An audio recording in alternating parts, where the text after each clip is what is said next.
Pemirsa, perebutan juara Liga Inggris kian memanas terlihat dari selisih poin yang tipis tercipta di pekan ke-36 Premier League. Saat ini tiga raksasa Inggris masih terus menunjukkan performa terbaiknya di sisa laga. Saat ini The Gunners masih menempati puncak klasemen dengan 83 poin disusul City 82 dan Liverpool 78. Dan kita akan membahas lebih dalam lagi tentang tiga teratas klasemen terkini bersama Bung Erwin Vintriansyah selaku pengamat sepak bola yang telah hadir bersama kami di studio.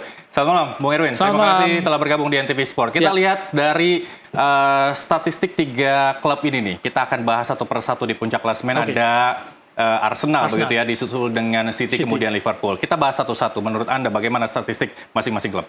Ya, saat ini kalau kita bicara statistik, mereka di pertandingan terakhir menang semua. Ya, pertandingan terakhir semalam Liverpool menang 4-2 lawan Hotspur. Di klasemen memang Arsenal sedang unggul, 83 poin, selisihnya satu saja dengan City. Sementara Liverpool agak jauh nih, 78 gitu ya. Hanya 4 poin dengan City, tapi dengan Arsenal 5 poin. Hanya saja yang harus diingat adalah City sekarang memiliki jumlah pertandingan yang lebih banyak dibandingkan dengan Arsenal yang sedang memimpin klasemen sama Liverpool. Selisihnya cuma 1 poin. Jadi kalau misalnya City menang terus, City menang terus di 3 pertandingan terakhir, itu nggak usah ngelihat pertandingan kiri kanan, dia udah pasti juara. Sudah pasti otomatis begitu. Sementara kalau Arsenal, dia menang terus di 2 pertandingan terakhir.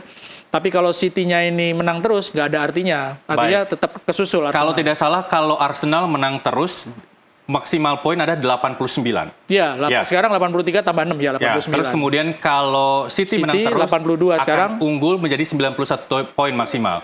Nah, apakah Liverpool ini masih punya kesempatan untuk menyusul poin maksimal dari Arsenal yang 89? Kalau bicara masih ya. Karena secara matematis kalau Liverpool menang terus, itu mereka dapat 6 poin. Ya, tapi syaratnya Liverpool juara itu ketika City serta Arsenal ini kalah terus di sisa pertandingannya. Ini kan masih ada peluang, tapi kan berat, tipis peluangnya. Tapi kalau bicara masih. Baik, kalau masing-masing lawan begitu ya, kita tahu Arsenal ada 2 lawan lagi, terus kemudian City 3 lawan lagi, dan Liverpool 2 lawan lagi. Nah, kalau dilihat dari statistik masing-masing, kita mulai dari klasemen yang peringkat 3 saja begitu ya. Liverpool ada 2 pertandingan lagi. Kalau menurut Anda, bagaimana Liverpool melawan 2 klub lainnya demi menambah poin kemenangan 6 poin lagi begitu? Ya, Liverpool ini di 2 pertandingan terakhirnya saya harus lihat catatan. Baik. Harus menghadapi Aston Villa serta Wolverhampton. Di Aston Villa, Liverpool menghadapi lawan di kandang Aston Villa. Aston Villa ini sekarang ada di peringkat 4. Memang posisinya sudah agak susah untuk naik lagi ke peringkat 3. Tapi di musim ini Aston Villa itu adalah satu-satunya tim yang bisa mengalahkan Arsenal serta City. Arsenal kalah 2 kali sama Aston Villa. Di kandang serta di tandang. City juga sempat kalah sekali lawan Aston Villa. Jadi salah satu lawan dari Liverpool dari 2 ini adalah lawan yang sangat tangguh di peringkat 4. Pas ada di bawahnya dia. Baik, sebelum kita melihat lawan-lawan City dan juga Arsenal, kita akan lihat starting 11 dari Liverpool. Ya, kita lihat dulu. Nah, menurut Anda nih, siapa yang paling dijagokan, terus kemudian nanti akan formasinya seperti apa, terus kemudian kans kemenangannya seperti apa, boleh ditelisik dari formasi yang kita lihat? Ya, ini pertandingan semalam. Waktu lawan Hotspur, Liverpool ini menang 4-2. Formasinya memang 4-3-3. Ini formasi bakunya Liverpool. Cuma memang di posisi striker ini ada Gakpo. Biasanya yang main Darwin Núñez. Tapi Darwin Núñez ini penampilannya juga angin-anginan ya. Mencetak golnya tidak terlalu banyak, dan ini yang salah satu hal yang membuat Liverpool kesulitan musim ini. Strikernya tidak terlalu tajam, tidak seperti ketika zaman masih ada Firmino, di kirinya masih ada Sadio Mane. Jadi yang paling banyak mencetak gol adalah Mohamed Salah. Mohamed Salah ini kan padahal pemain gelandang. Mohamed Salah ini mencetak 18 gol, sementara striker utamanya Núñez yang biasanya dipasang di tempatnya Gakpo ini hanya 11 gol. Jadi ini salah satu menurut saya kelemahan dari Liverpool musim ini. Strikernya tidak terlalu produktif. Terlalu mengandalkan Mohamed Salah. Apakah ini juga akan dibaca kelemahan posisi-posisi ini oleh 2 lawan mendatangnya Liverpool? Sudah pasti, karena kemungkinan besar ya. Karena Liverpool ini tidak terlalu banyak melakukan perubahan formasi ataupun starting 11 ya. Di beberapa pertandingan ya mereka-mereka ini yang main. Mungkin kalau ada pergantian ya di posisinya Gakpo, posisinya McAllister ini yang agak dirotasi, tapi selebihnya ya mereka ini yang main. Ini starter terbaiknya ya, minus dari Gakpo ya. Baik, kalau dari kacamata Anda menurutnya apa yang harus diperbaiki? Formula apa untuk paling tidak menahan imbang dua lawan-lawan berikutnya meskipun tidak ada kesempatan kalau memang Liverpool seri di dua pertandingan berikutnya tidak mengalahkan poin dua teratas klasemen sementara? Saya rasa semalam waktu lawan Hotspur ini sudah merupakan formasi terbaik ya. Karena Gakpo bisa mencetak gol, Salah juga mencetak gol, ada 4 gol dicetak. Dan ini sudah agak lama gitu pemain-pemain Liverpool terutama di striker ini bisa mencetak gol dan menang dominan. Jadi harus bisa mempertahankan ketajaman dan bisa menang di 2 pertandingan terakhir. Baik, kita beranjak ke City. Ada 3 pertandingan mendatang begitu. Menurut Anda masing-masing ini bagaimana kesempatan atau kans dari Manchester City untuk mengalahkan 3 klub yang akan datang ini? Ya, jika dibandingkan dengan Liverpool sama Arsenal, lawan-lawan City ini selain masih banyak, lebih banyak 3 lawan. Ini 3-3-nya ini nggak ada yang kelas berat seperti di ketika Liverpool menghadapi Aston Villa, Arsenal masih harus menghadapi MU musim ini di pertandingan away di Old Trafford. Sementara kalau City menghadapi Fulham, saya lihat lagi Fulham, Hotspur serta West Ham United. Ini 3 lawan yang menurut saya ya di atas kertas bisa diatasi dengan mudah oleh City. Baik. Tapi kita lihat bola ini kan bundar begitu ya, Bung ya. Betul. Maksudnya kesempatan menang meskipun melawan klub-klub yang dinyatakan tidak sekuat City begitu ya. Apa mungkin kelemahan-kelemahan yang sudah dibaca dari Manchester City oleh 3 lawan klub berikutnya?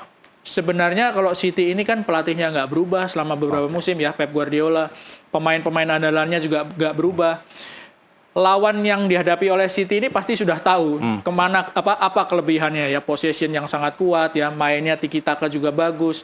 Cuma memang masalahnya susah sekali mengalahkan City musim ini ya. Sejak beberapa musim ini memang susah sekali meskipun sudah tahu bahwa ini keunggulannya City gitu ya. Jadi memang 3 lawan yang akan dihadapi City saya rasa juga sudah tahu kelemahan ataupun kelebihannya City, tapi tetap susah untuk mengalahkan City sih.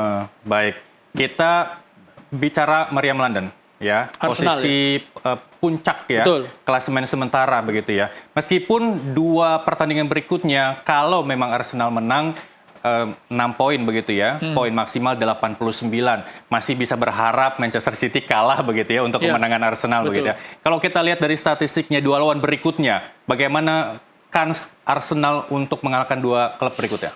Lawan berikut dari Arsenal ini salah satunya Manchester United. Mainnya di kandang MU, main di Old Trafford, serta Everton. Kalau lawan Everton, saya pikir Arsenal nggak akan menghadapi lawan yang menyulitkan ya. Karena Everton juga, meskipun sempat menang lawan Liverpool, Everton juga penampilannya musim ini nggak terlalu bagus. Tapi lawan MU ini bisa menjadi batu sandungan.